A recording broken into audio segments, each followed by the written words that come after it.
මොලේ අපෙන් සදහටම හංගපු දේ. ඔයාලා දන්නවද මේ දැන් ඔයා මේ වීඩියෝ එක බලන මොහොතේත් ඔයාගේ ඇස් දෙකට ඔයාගේ නාසය ඒ කියන්නේ හොම්බ පැහැදිලිවම පේනවා කියලා. හැබැයි ඔයාට ඒක දැනෙන්නේ නෑ නේද?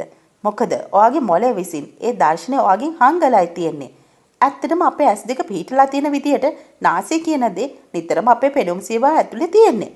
හැබැයි අපේ මොලේ හරිම බුද්ධිමත්. හැමතිස්සෙම නාසය පෙනිපෙනී තිබුණොත් අපිට වෙනත් වැඩක් බලා ගන්න වෙන්නේ නැහැ. ඒක නිසා මොලේ විසින් මේක අනවශ්‍ය වටින්නේ නැති තොරතුරක් විදියට සලකලා සෙන්සරි ගේටින් ඒ කියන ක්‍රියාවලිය හරහා ඒ දර්ශන ස්වයංක්‍රීයම બ્લોක් කරලා දානවා. සරලම කිව්වොත් මොලේ ඒක එඩිට් කරලා අයින් කරනවා. හැබැයි ඔයා දැන් මේ ඕනාකමින් සිතාමතාම ඔයාගේ නාසය දිහා බලන උත්සාහ කළොත් විතරක් මොලේ ඒ બ્લોක් එක අයින් කරනවා.